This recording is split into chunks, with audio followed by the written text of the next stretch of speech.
शौक। आज से कोई 2500 बरस पहले यूनान में एक बहुत बड़ा आलिम गुजरा है। इसका नाम अफलातून था। इसके सैकड़ों शागिर्द थे। एक दिन शहर के सबसे बड़े रईस ने अफलातून से दरख्वास्त की कि वो इसके बेटे को पढ़ा दिया करे। अफलातून राजी हो गया। रईस की हिदायत थी कि पढ़ाई बंद कमरे के अंदर होगी, यानी हिदायत के मुताबिक पढ़ाई के दौरान कमरा बंद रखा जाएगा। इस वक्त किसी को भी अंदर जाने की इजाजत नहीं थी। रईस के बेटे का एक गुलाम था जो इसी का हम उम्र था।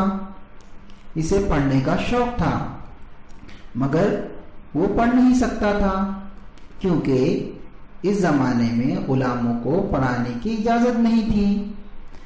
जब रईस का बेटा कमरे के अंदर पढ़ रहा होता तो गुलाम लड़का बाहर दरवाजे के पास बैठा रहता। इसे अफलातून की बातें बड़ी अच्छी लगती थी। वो बंद दरवाजे से कान लगाकर अफलातून की बातें निहायत शौक और लगन से सुना करता था।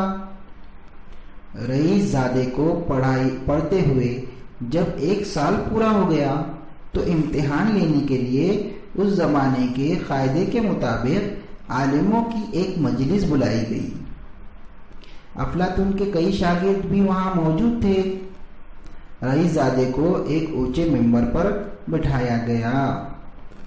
फिर इसे एक उन्वान पर तकरीर करने के लिए कहा गया। एक तो रईस ज़ादे ने इम्तिहान की तैयारी ठीक से नहीं की थी, दूसरे इस पर मजलिस का रौब कुछ ऐसा तारी हुआ कि वो एक लफ्ज भी बोल ना सका। वो तबीयत की खराबी का बहाना करके मिंबर से नीचे उतर आया। अफलातून को बड़ी पेशमानी हुई।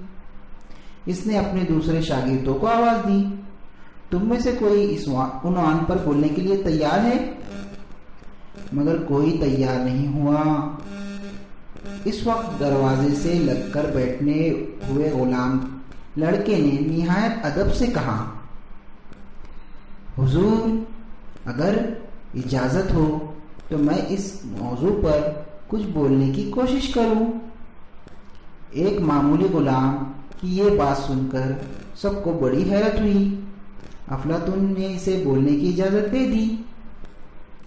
लड़के ने इस उन्वान पर ऐसी उम्दा तकरीर की कि लोग अश अश कर उठे। इस वाक़ये से खुश होकर रईस ज़ादे ने इस लड़के को आज़ाद कर दिया।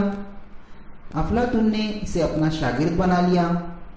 ये मामूली गुलाम लड़का बड़ा होकर अरस्तुर के नाम से मशहूर हुआ और सिकंदर आज़म का उस्ताद बना।